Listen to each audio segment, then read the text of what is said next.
तो वही सब बातें, एक्चुअली बातें तो इतनी सारी रहती हैं, मुझे लगता है कि आपसे मतलब आपके वीडियोस देख देख कर काफ़ी चीज़ें मतलब ऐसी थी जो हम गलत समझते थे, मतलब कुछ अलग ही समझते थे, लेकिन उसको सब क्लियर हुआ है। हम्म।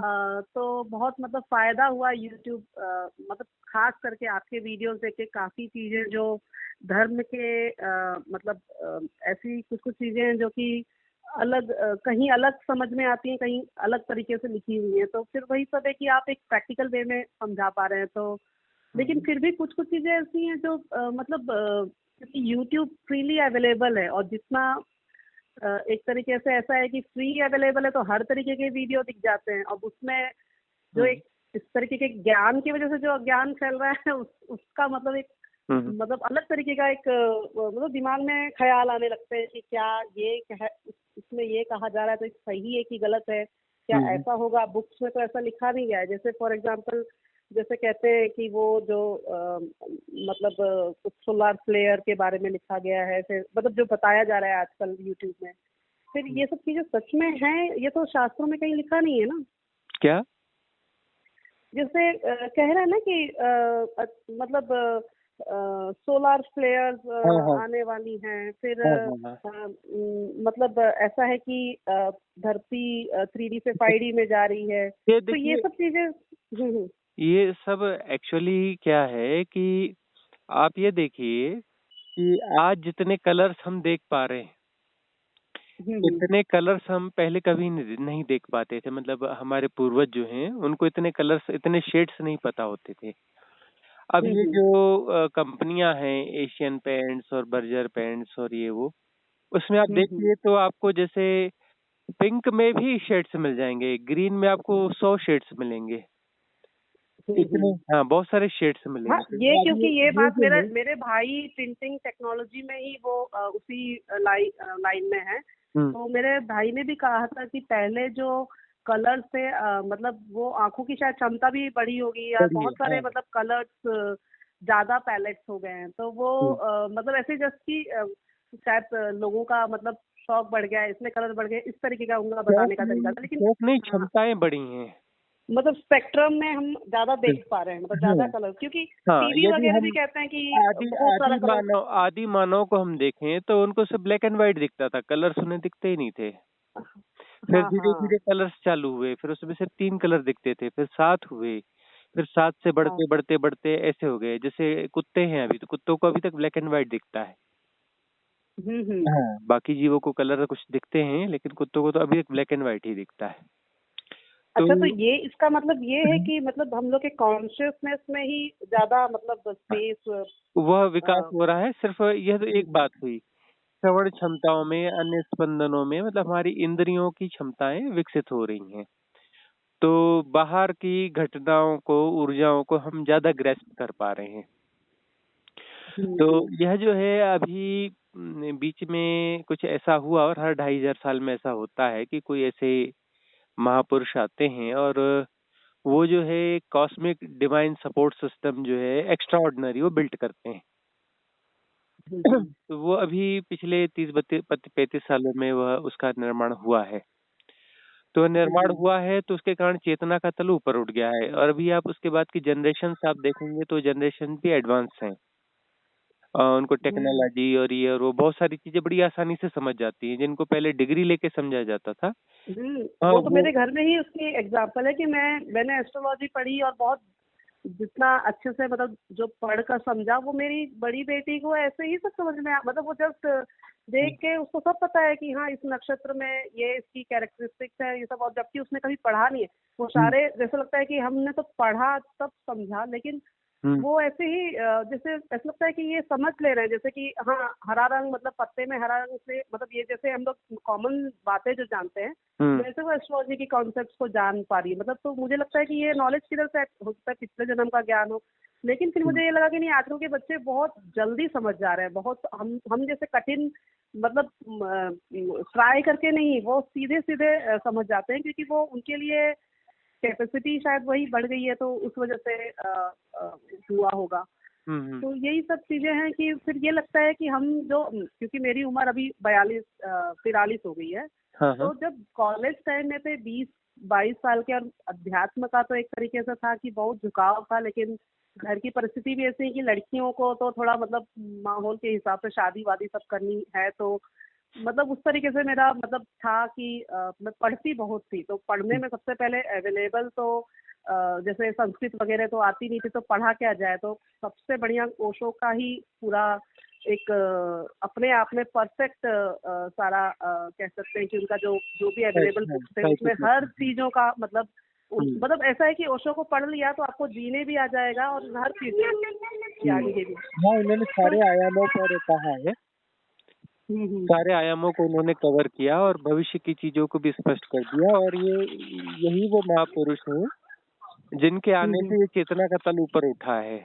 जो डिवाइन कॉस्मिक सपोर्ट सिस्टम जो एक्स्ट्राऑर्डिनरी बनता है 2500 साल में वो इन्होंने ही बिल्ड किया है।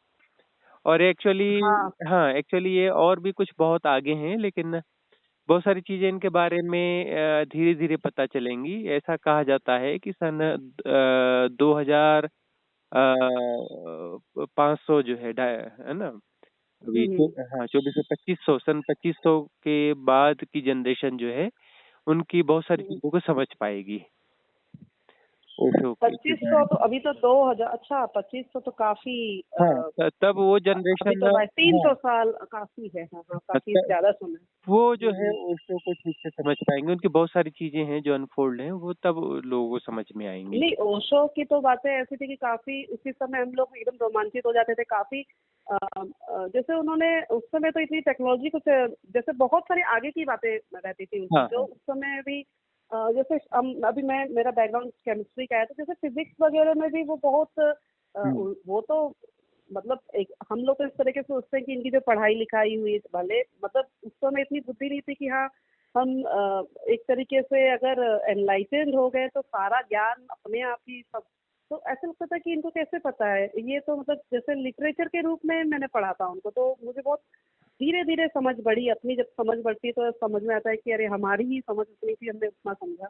तो लेकिन फिर भी वही बात हो गई कि जब आज भी मैं अभी थोड़ा समय इस तरीके का शायद आ ही गया है कि मेरा झुकाव फिर से अध्यात्म की तरफ हो गया है, तो फिर मैं लेकिन अभी ओशो की बुक तो पढ़ते हैं, लेकिन साथ में क्या है कि अब बहुत सारी चीजें अवेलेबल हो गई है और चीजों के मिलने के जैसे यूट्यूब ही, तो इसमें बहुत सारे अब ये सब सुनने में आता है जो आजकल के हिसाब से, जो वैसे तो है सब वही चीजें, पुरानी ही चीजें जो अलग तरीके से नाम बस बदल गया है। बस उसकी प्रस्तुति का ढंग बदल गया है। तो इसमें लेकिन फिर भी कुछ हाँ बस यही लगता है कि मैं कहीं गलत चीज तो नहीं सुन रही हूँ, क्योंकि इसमें हमें समझना ये चाहिए कि बहुत सारी चीजों में हम न उलझें, क्योंकि जब हमने एक मार्ग पकड़ा हुआ है और चीजें स्पष्ट है तो हम बहुत सावधानी से देखें। 100 चीजें उपलब्ध हैं, 100 में से हमें कौन सी 98 या 99 चीजों को अवॉइड करनी है, कोई एक दो चीजें ही चूज करें उसमें जो हमारी क्लियरिटी को बढ़ाती हो, ना कि हमें उलझाती हो। अब ये है कि चेतना का तल जो ऊपर उठा है और डिवाइन कॉस्मिक सपोर्ट सिस्टम बना है, और वो सपोर्ट सिस्टम ऐसा है कि साधना थोड़ी सहजता से होगी, गहराई से होगी, और इसी जन्म में हम जो है आर पार हो सकते हैं। मतलब इन सारी चीजों जैसे भव सागर से पार होना कहते हैं ना, वो उस अवस्थाओं को हम इसी जन्म में प्राप्त कर सकते हैं, जिसको एनलाइटनमेंट कह लें, बुद्धत्व कह लें, कैवल्य कह लें। तो इसी जन्म में वह संभावना बन गई है। तो अब इसको जो है लोग अलग अलग परिभाषाएं दे रहे हैं, क्योंकि उन्हें कई चीजें नहीं समझ में आ रही कि एक्चुअली है क्या।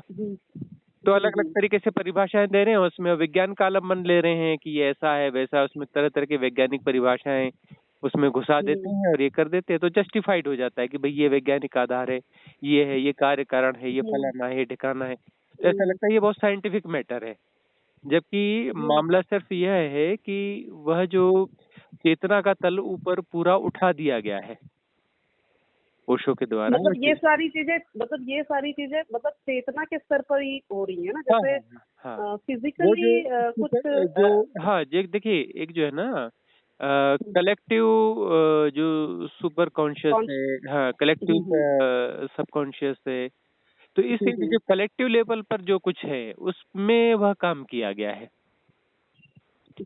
उसमें इस प्रकार के काम किए गए हैं। वहाँ ऐसे सपोर्ट सिस्टम काम कर रहे हैं बहुत सारे, और कॉस्मॉस में काम कर रहे हैं। तो वो हर मतलब जगह जहाँ पे सब जुड़े हुए हैं, मतलब जो एक यूनिफाइड फील्ड होती है, हाँ तो हाँ वहाँ पे ही वो तो सारी चीजें, मतलब मुझे लगता है कि यूनिफाइड फील्ड जो है वही ब्रह्म है। हाँ तो वहीं की मर्जी से हम जुड़ जाए तो मतलब ऐसा कुछ है कि अपनी चेतना। वहाँ पर एक डिवाइन सपोर्ट सिस्टम ऐसा क्रिएट किया गया है जो फ्री विल का सम्मान तो करता है, क्योंकि यहाँ की पहली चीज है फ्री विल का सम्मान। और हाँ हाँ। उसके बाद में जो भी साधना में गहरे जाना चाहते हैं तो उनके लिए जो है सपोर्ट बहुत ज्यादा है, कि मतलब यह है अच्छा। कि एक कदम बढ़ाएंगे तो 10 कदम का लाभ मिलेगा, एक कदम चलने पर 10 कदम का लाभ तुरंत मिलेगा। ये फ्री विल का, लेकिन एक्चुअली फ्री विल ही तो कभी कभी रोड़ा बन जाती है। फ्री हाँ विल हाँ, वो तो वही वही असली तो में है क्या? नहीं तो जैसे फ्री विल तो रहेगी, वही तो तभी तो इसका मूल्य है। यदि फ्री फ्री विल नहीं विल का रहेगी मतलब ये है कि मैं मतलब जो व्यक्ति चाहेगा अभी सब। यदि कहा जाए कि कोई कहता है कि मुझे धर्म में कोई रुचि नहीं है, उसको डंडे मार मार के कहा जाए कि तुझे तो अपना ये करना ही पड़ेगा, तो उसका उसकी जो धर्म की उपलब्धि होगी 2 कौड़ी की होगी, उसकी धर्म की उपलब्धि का कोई महत्व नहीं होगा। वो चाहे कुछ भी प्राप्त कर ले, उसका कैवल्य भी जो है वो अमृत नहीं होगा, वो जहर ही होगा। उसका निर्वाण भी जहर ही होगा, अमृत नहीं हो सकता। उसको मिलेगा कैसे लेकिन अगर वो हाँ नहीं, एक मतलब बात ये सब। एक ये हाँ सब हाँ, समझाने के मतलब लिए ये, बात हाँ कही हाँ गई है, समझाने के लिए बात हाँ कही हाँ गई है। तो मतलब फ्री विल हाँ एक हाँ ऐसी चीज है, वही हाँ इस माया के जगत में वो माया भी चलती रहती है, उसमें फ्री फ्री विल भी रहती है। उस फ्री विल के कारण माया भी चलती रहती है, और माया भी सनातन है। ऐसा नहीं है कि परमात्मा ही सनातन है, माया भी सनातन ही है। इस सृष्टि के साथ में जो है, जैसे सृष्टि उत्पन्न हुई है तो साथ में माया उत्पन्न हुई है, एक साथ ही दोनों का जन्म है। माया मतलब जैसे एक मतलब तरीके यह है से कि हाँ, मतलब यह है जो कि दिख रहा है। हाँ, मतलब यह है माया कि भी एक टेक्निक, जो तकनीकी यूज की गई है संसार के लिए, मतलब जो एक हाँ प्रोग्राम मतलब टाइप हाँ, का उस जो। तकनीक हाँ। को ही जो है सब कुछ मान लिया जाए, मतलब इसमें द्वैत को मान लिया जाए, है एक ही, लेकिन उस एक में जो है वैविध्य को ही सच मान लिया जाए। उसमें वो जो एक धागा पिरोया हुआ है, वह यदि हमें नहीं दिखता है, वह अदृश्य हो जाता है तो हम माया में हैं, और वह दृश्य हो जाता है तो फिर हम वास्तविकता में, ब्रह्म में हैं।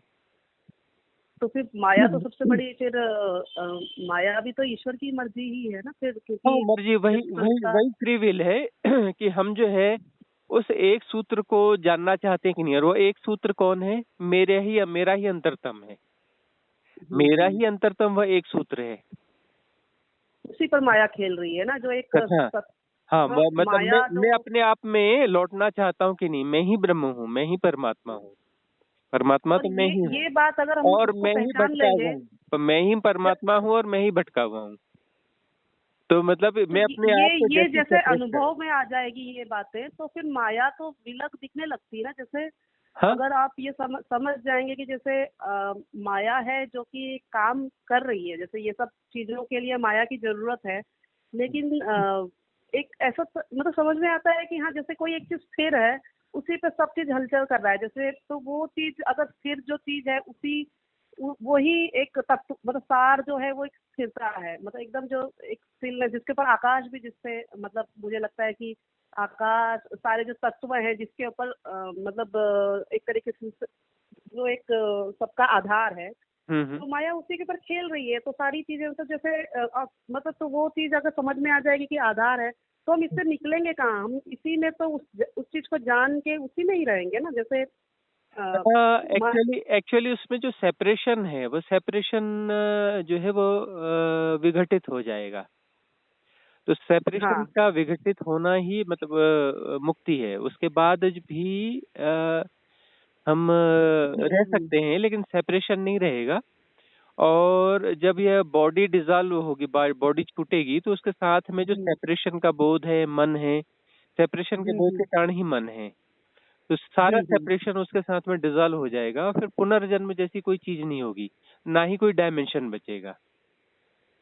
मतलब सब एक साथ, मतलब सब हाँ, कुछ मतलब हम अपने अपने मूल तत्व में आ जाएंगे, तो वो सेपरेशन जो है, जो सेपरेशन सर्वाइव कर रहा था, सर्वाइव करना बंद कर देगा। सर्वाइव जो तो है फिर वो ये जो शुरुआत होती है ये कैसे, मतलब जैसे ये शुरू कैसे हो जाता है? जैसे फिर जैसे सब कुछ शून्य हो गया, सब शून्य हो गया, तो कहीं कहीं फिर शुरू कैसे हो जाता है? जैसे जैसे ये एक लहर ही उठती होगी ना कि एक लहर उठी, सेपरेशन जैसा हाँ, हो गया। वह जो बिग बैंग कह लें उसे, जहाँ पर शून्य से इस प्रकार का सृजन होता है, उस सृजन में जो है जैसे ही वो अलग अलग चीजें पैदा होती है ना, जैसे चीजें अलग होती, वही पत्थर हो गया, एक पत्थर है वो उसके टुकड़े हो गए, ब्लास्ट हुआ तो उसमें 1000 टुकड़े हुए, तो 1000 टुकड़े हो गए तो 1000 सेपरेशन हो गए, और हर सेपरेशन में कोई ना कोई केंद्र होता ही है। हाँ, आप हाँ। जो है केमिस्ट्री में फिजिक्स जानती हैं, तो मतलब बगैर केंद्र के कोई भी चीज सरवाइव नहीं कर सकती। उस केंद्र के कारण अस्तित्व वह, केंद्र से ही हाँ, होता है। हाँ। हाँ, उसके कारण वो बंधी हुई है। वह जो आकार है वो आकार बंधा हुआ है इसलिए कि उसमें कोई केंद्र है। उस केंद्र की तरफ में एक कोई आकर्षण बल, एक शक्ति काम करती है ना। उसका अपना अपना गुरुत्वाकर्षण होता है, उसका केंद्र होता है, उसका एक गुरुत्वाकर्षण होगा, उसके कारण ही सारा जो स्ट्रक्चर है वह बना हुआ रहेगा। तो जैसे ही कोई तो चीज ये टूटेगी कैसे, तो लेकिन ये बिग बैंग होता क्यों है? मतलब सोच, मतलब कुछ सोच होती है, मतलब ये वही एक लीला है, वह सब एक लीला है, अपने आप को विघटित करना। मे भी, हाँ, सेपरेट होकर ही फिर मिलने का, मतलब हाँ, बस फिर ये एक एक वो खेल अनुभव। है, मतलब ये कोई टेंशन नहीं है, यह एक खेल है, एक हाँ, आनंद हाँ, है। अब वो आनंद को हाँ। हम टेंशन बना लेते हैं। यह जो है एक खेल है और खेल में आनंद होता है, तो उस जैसे आनंद को। सांख्य में बताया गया है, जो तो यही बताया गया है ना कि हाँ, प्रकृति सृष्टि, पुरुष। मतलब ये यही सब बातें है ना कि हाँ, कैसे माया, सारी चीजें, मतलब जो शुरू पर, मतलब प्रधान से फिर जो 24 तत्व सारे, तो ये तो वही बताया गया कि कैसे वो केंद्र बनता है। मतलब यही बात हो गई ना कि हाँ, मतलब जैसे सेपरेशन में फिर कैसे वो काम करता है, जो एक किस तरीके से फिर सृष्टि का मतलब निर्माण होता होगा। पहले तो मुझे लगता है कि वही सारी चीजें बन जाती हैं, फिर मनुष्य मनुष्य बनते होंगे। मुझे लगता है हमारे से पहले ही मन, बुद्धि, अहंकार सब बन जाता है, बाद में फिर वो तो वस्तु बनती। क्रमिक विकास है, क्रमिक विकास है ना। मतलब ये तो फिर ईश्वर की, जैसे अभी बताया गया है, तो ये तो ईश्वर की इच्छा होती है ना, ना, जैसे कि ईश्वर किसकी इच्छा होती ईश्वर है? ने ईश्वर ने अपने आप को जस्ट जस्ट अपोजिट फॉर्म में प्रस्तुत किया। हाँ। अपोजिट फॉर्म में परम जड़, वो परम चैतन्य से परम जड़ के रूप में आया, और वहां से फिर यात्रा करके गोल चक्कर लगा करके फिर परम चैतन्य हो जाएगा। परम जड़ जो है वो परम चैतन्य हो जाएगा, परम तो फिर चैतन्य तो से ये फिर मध्य परम जड़। मार्ग माना जाएगा। ऐसे मध्य मार्ग जैसे कहते हैं कि हम्म। अम, अब जैसे मैंने ये समझा है अपनी बुद्धि से कि जैसे परम जो मध्य मार्ग होता है वही सबसे बढ़िया है। जैसे कि ना तो इस साइड ना तो उस साइड, परमात्मा का मार्ग मध्य है।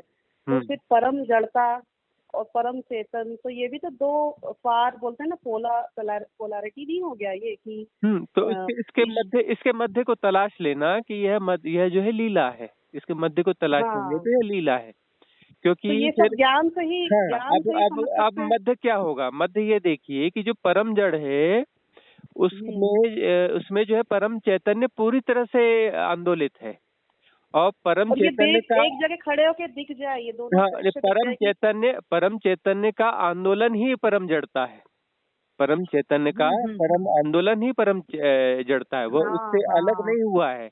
उससे वो सेपरेशन कहीं पैदा ही नहीं हुआ है, सिर्फ हाँ, सेपरेशन ये की बहुत भ्रांति बड़ी है। बात है। परम चैतन्य की मतलब परम आंदोलन, परम जड़ता, ये बहुत बड़ी बात है। मतलब ये तो पूरे एक तरीके से मतलब सारी चीजों का सार ही है कि हाँ, परम चैतन्य ही परम आंदोलन करके एकदम परम जड़ता। और परम जड़ता में हम भूल जाते हैं कि हाँ, परम जड़ता जड़ता ले आती है तो चैतन्य भूल भूल लेकिन मतलब उसका जो आंदोलन है वो वहाँ परम चैतन्य वैसा ही विराजमान है, क्योंकि वह उससे विभक्त होता ही नहीं है, क्योंकि सेपरेशन होता ही नहीं है, लेकिन सेपरेशन की भ्रांति होती है, तो सेपरेट और हुआ नहीं है। भ्रांति क्यों हो सेपरेट जाती है? जैसे सेपरेट हुआ भ्रांति। नहीं, वो जड़ता का मतलब ही हुआ, जड़ता के साथ ही हाँ, भ्रांति होती हाँ, है ना।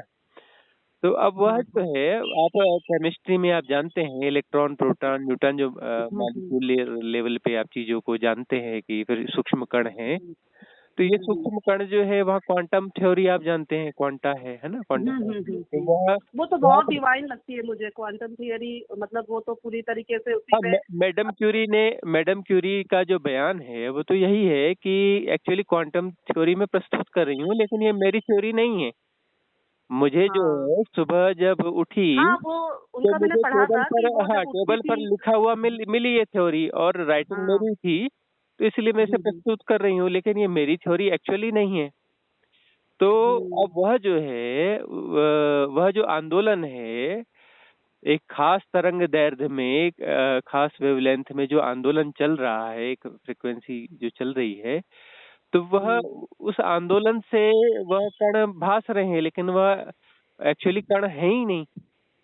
जी। हाँ, वो जड़ जड़ की तरह व्यवहार कर रहे हैं, जड़ की तरह पदार्थ आ रहा है और वह नियमबद्ध तरीके से वो जड़ काम कर रहा है। उसमें बहुत सारे नियम उसमें इन्वॉल्व हो गए और वह उस नियम के तहत ही वो सारी सृष्टि में वह नियम है कि कौन सा तत्व कैसा क्या, सबके गुणधर्म अलग-अलग। लेकिन वह जो आंदोलन है उसके नीचे में, वह आंदोलन तो परम चैतन्य का ही है ना। अब वहीं से ऊर्जा मिल रही हो। इसी को ही हमने मिथ के रूप में जो कहा है, वो वही तो कहा है कि ये शिव का नटराज स्वरूप है। शिव यानी जो इनफाइनाइट वैक्यूमनेस है, उस इनफाइनाइट वैक्यूमनेस का जो है यह आंदोलन है।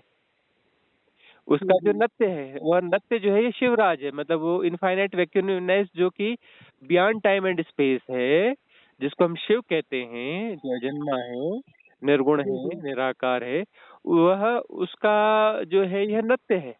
उसके नृत्य से सृष्टि बनी, तो उसको हम नटराज कहते हैं। तो ये सृष्टि जो है नटराज है, मतलब वह शिव नृत्य कर रहा है, मतलब दो नहीं है, वह उसी का ही नृत्य है, दो नहीं, नहीं जैसे है। ऐसा सुना है कि वैक्यूम ये जो ब्लैक होल में से भी जो प्रोजेक्शन जो निकल रहा है वही हम वो प्रोजेक्शन है, इस तरीके से जो मैंने मतलब कहीं सुना पढ़ा था, तो वही सब समझ में आ रहा है कि हाँ वही बात एक तरीके से कि वो भी एक इनफाइनाइट शिव। वैसे तो छोटी बात है, ब्लैक होल करोड़ों होंगे, उनको भी मिलाकर तो एक्चुअली ब्लैक होल जो है ना वो डोर है, उसका जो इनफाइनाइट वैक्यूमनेस है, जहाँ से उसको डायमेंशन क्रिएट करना होता है, तो उसके लिए कोई अपना डोर क्रिएट होगा, तो ऐसे डोर अच्छा, बनाए हुए हैं। तो ब्लैक होल के उस साइड उस पार पर फिर हाँ, उस पार जो है वह शिव तत्व है। एक्चुअली वो परा आकाश, परा जो कहते आकाश हैं हम जो वैसी कोई देखते चीज है। हैं, ये आकाश जो है इसे हम शिव रूप कहते हैं। और लेकिन जो है वह आकाश थोड़ा डिफरेंट है, वह रियल जो आकाश है, जिसमें यह भी समा जाएगा, वह इस हाँ, आकाश से भी पार है वस्तुतः। तो वो आकाश तो यहाँ पर भी है ना फिर, जैसे क्योंकि हम तो उसी में हैं। यह आकाश उस आकाश का एक रिफ्लेक्शन है। हाँ, जैसे ये आकाश फिर भी जड़ मतलब है, तो ये भी काफी सूक्ष्म, लेकिन हाँ, इससे सूक्ष्म भी है। सूक्ष्म वो आकाश, और उसी में सब स्थिर हाँ है। हाँ हाँ। तो फिर ऐसे जो है मतलब बहुत सारे डायमेंशन हैं, तो बहुत सारे डायमेंशन हैं, तो वो हर डायमेंशन के अलग अलग किस्म के होल्स होंगे। हमारे यहाँ ब्लैक होल्स है, तो वहाँ किसी और किस्म के होल्स होंगे जहाँ पर वो डायमेंशन चेंज होता है। वो तो अब तो जैसे ऐसे जैसे जो सृष्टि, है, हाँ, जैसे जैसे नियम। 64 डायमेंशंस हैं ऐसे। जैसे ये हमारा जो 3D हाँ, हाँ, है, ये हाँ, चीजें हाँ, हम जो 3D में है, ऐसा फिर 4D 5D 6D, ऐसे 64 डायमेंशंस हैं। 64 मतलब 64 जैसे 3D में जैसे XYZ होता है, हाँ तो वैसे 64 मतलब कल्पना से बाहर का, मतलब हाँ। सब तो हम अलग सोच भी नहीं जो, सकते हैं। हाँ, जैसे अब जो सोल जाती है तो ये चौथे डायमेंशन में जाएगी, थोड़ी और ऊंची सोल होगी तो पांचवें हाँ, डायमेंशन हाँ, में जाएगी। कोई और है तो जैसे पांचवें डायमेंशन से जो है देवताओं का लोक चालू हो जाता है। तो अच्छा। फिर वो 64 तक जो है हायर एंड हायर, वो देवता लोग वहाँ देवता वास करते हैं। और 64 के बियॉन्ड फिर नहीं, वही फिर वो तो परम आकाश। बियॉन्ड डायमेंशन है, जो शिव तत्व है वो बियॉन्ड डायमेंशन है, वो डायमेंशन में नहीं आता। और डायमेंशन ये में जो कहीं ना कहीं 64 शिव तत्व भी डायमेंशन है। है सृष्टि होगी ना फिर, मतलब हाँ, वो अलग अलग 64 किस्म की डायमेंशन। सृष्टियां हैं, अलग अलग किस्म की सृष्टियां हैं। तो जैसे योग वासिष्ठ रामायण में जैसे कहा गया है कि ये सब ब्रह्म का सपना है, हम्म, तो मतलब ये सब 64 अब जो सृष्टियां हाँ, हैं ये सब भी ब्रह्म। हाँ, उसको हम उसका सपना कह लें, जैसे उसको शिव तत्व कह लें या ब्रह्म कह लें, परा ब्रह्म बोलते हैं या परा शिव बोलते हैं, परम ब्रह्म या परा ब्रह्म या परम शिव या परा शिव बोलते हैं। तो एक ही चीज है, उसको अब हजार नाम दिए जा सकते हैं।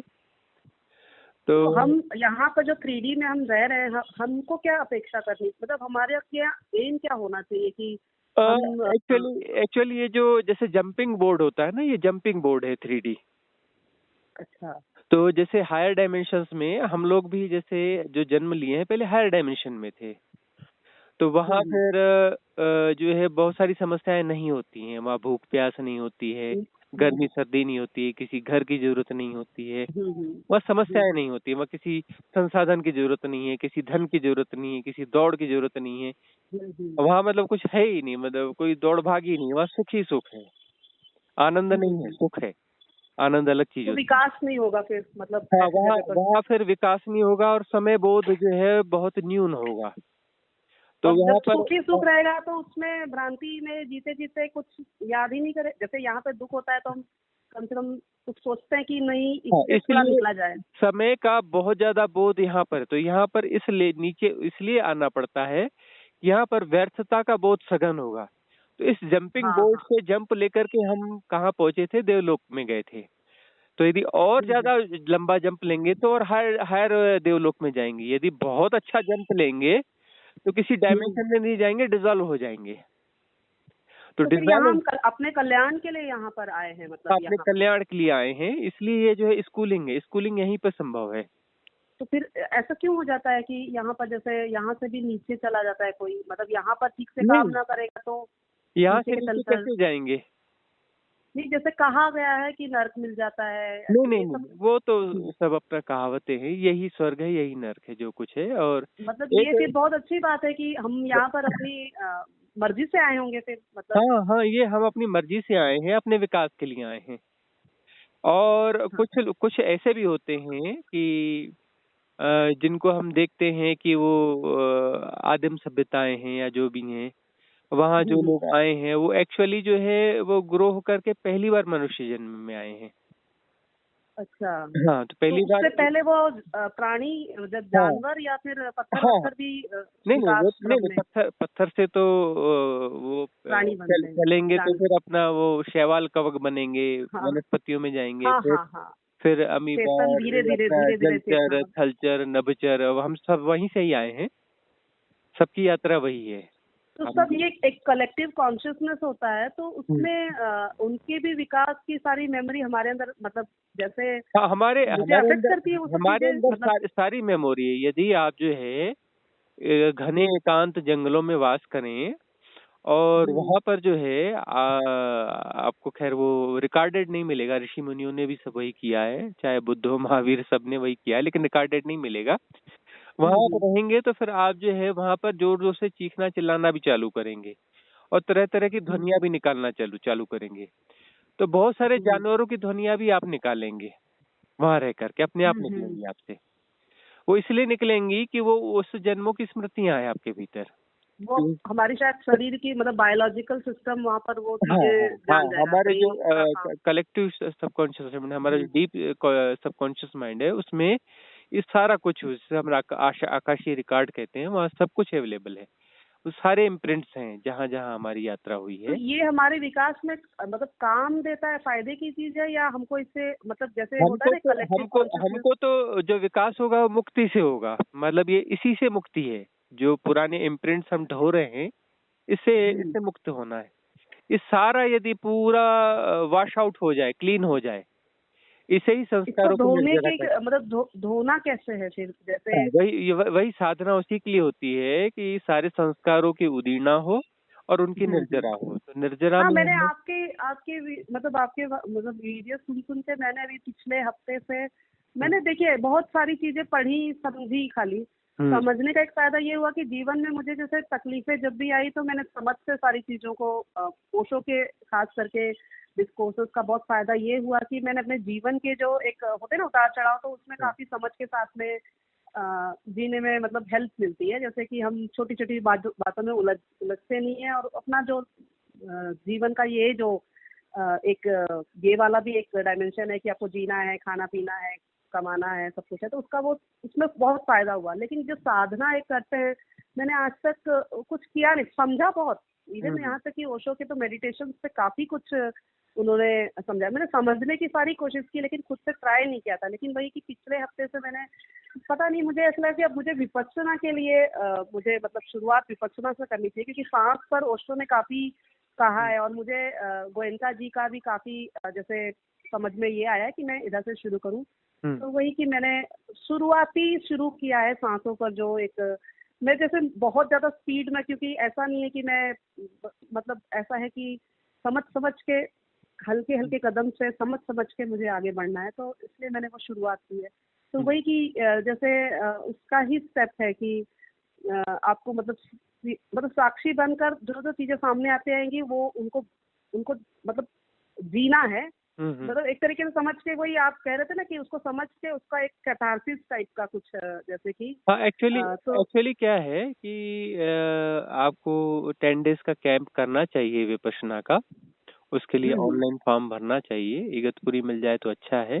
हाँ, हाँ, हाँ, हाँ, हाँ। नहीं तो फिर हुँ। आप जो है जैसे अभी का समय अच्छा है तो ये धर्मशाला का देख लीजिए हिमाचल का या फिर श्रावस्ती है, सारनाथ है, बोध नहीं, गया है। वैसे मैं मुंबई में रहती हूँ तो हाँ, तो मुंबई में इगतपुरी ही आपको जो है काफ़ी नासिक और इगतपुरी अच्छा है, इगतपुरी के मेरे घर अलावा से नज़दीक एक मतलब बोरीवली मेरे घर से जस्ट बोरीवली में है। 2-3 किलोमीटर हाँ, दूर पे क्योंकि मैं हाँ। बोरीवली में ही रहती हूँ। हाँ, तो तो बोरीवली में काफ़ी आपको जो नज़दीक है। है वो बहुत अच्छा सेंटर है, समुद्र तट के लेकिन वहाँ किनारे पे है। न्यू स्टूडेंट्स के लिए नहीं है, वहाँ ओल्ड स्टूडेंट्स का ही है, तो मुझे इगतपुरी ही जाना पड़ेगा। तो हाँ, मैं तो वही सोच रही हूँ कि हाँ, तो बस वही है कि इगतपुरी में आ जाएँ। पारिवारिक हैं झंझटें, मतलब वो सब हाँ, तो मैं नहीं मतलब वो तो वो ख़ैर उसका भी वो रास्ता निकालेंगे। रास्ता हाँ, निकालना पड़ेगा, वो तो हाँ, उसका रास्ता साधकों को आसानी से निकलना निकालना चाहिए, इसमें हाँ। उलझना नहीं नहीं, वो चाहिए। परिवार मेरा काफ़ी मदद मतलब काफ़ी सब समझदार लोगों के बीच में रह रही हूँ, तो ऐसी कोई परेशानी नहीं है। बस वही था कि मुझे जैसे ऐसा लगता है कि कहीं मैं गलत गलत तो नहीं, ये सब तो सही रास्ता है। जैसे मेरी समझ मेरे साथ हमेशा है हुँ, और वही है कि मैं ये जैसे क्या है ना कि हम तो हैं हिंदू, अब हुँ, अपने मतलब एक तरीके से वही है कि घर में वही चला रहा है, पूजा-पाठ ये सब चलती रहती है। हुँ। तो उसके भी देखिए वो सब छोड़ नहीं सकते क्योंकि सामने वाले को तकलीफ देकर कुछ नहीं करना है। नहीं तो देखिए, हाँ, जो कुछ हाँ। चल रहा है ना, घर में कोई रिचुअल्स हैं, समाज में कोई रिचुअल्स हैं, तो उनका आनंद लेना चाहिए।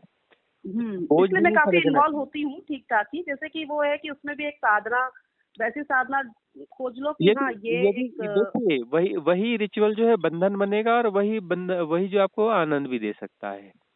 यदि हुँ, आप ठीक है कि यदि ये देखो कि जिस व्यक्ति को पत्थर में परमात्मा नहीं दिख सकता, वो परमात्मा क्या ढूँढेगा? और पत्थर में तो ऐसे है ना? इलेक्ट्रॉन, प्रोटॉन के रूप में परमात्मा ही बैठते हैं, वो परमात्मा तो ही है, समझ जो में पत्थर में हाँ, परमात्मा नहीं देख देख सकता, वो परमात्मा फिर वो जीवित में कहाँ से परमात्मा देखेगा? वो फिर हुँ, मनुष्यों को लूटेगा, खसोटेगा, है ना? फिर वो किसी पे अत्याचार करेगा, कुछ करेगा। जो पत्थर में ही हुँ, परमात्मा देख सकता है, वो बड़ा सहृदय होगा। जो और हर जगह ही परमात्मा तो मतलब अब हम चुन के यहाँ आए हैं, तो यही सबके बीच में वो निवास जो होगा है ना जैसे आप कहीं पे भी झुकना सीखें। एक ये हुँ, उस हुँ, माइथोलॉजी में सनातन माइथोलॉजी में कीजिए हुँ, कि आप कहाँ झुकना हुँ, सीखते हैं। तो कहीं भी झुकना हुँ, सीखिए, किसी भी मूर्ति के आगे झुकना सीखिए, साष्टांग करिए, तो वह एक बहुत हुँ। अच्छी विधि है, थेरेपी नहीं है। वो मैं सोच रही हूँ कि तो जितना मुझे आदमी वो झुकता पूजा-पाठ है भी व्यर्थ नहीं जितना जाती। जितना हाँ। झुकता है तो उतनी उसकी जो मानसिक क्षमता है उसका विकास होता है।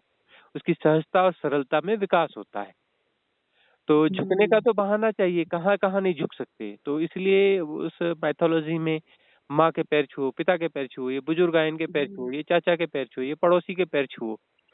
तो झुको, हुँ, कहीं भी हुँ, झुको, ये पेड़ के पैर पैर छू लो, ये नदी है, माता है, पैर छू लो, ये पर्वत है, इनके पैर छू लो, है ना? हुँ, तो हुँ, झुको, जगह-जगह झुको, झुकना सीखो। हुँ, तो झुकने सीखने हुँ, से फ्लेक्सिबिलिटी बढ़ेगी तभी आप चीज़ों को अडॉप्ट कर पाएँगे, तब समझ पाएँगे, तब ब्रॉडनेस आएगी। तो उस सब में साइंस तो छुपा हुआ है, उस साइंस को समझ के उसका रिचुअल्स में जाएँगे तो कोई भी रिचुअल आपको बाधा नहीं देगा, हेल्पफुल ही बनेगा।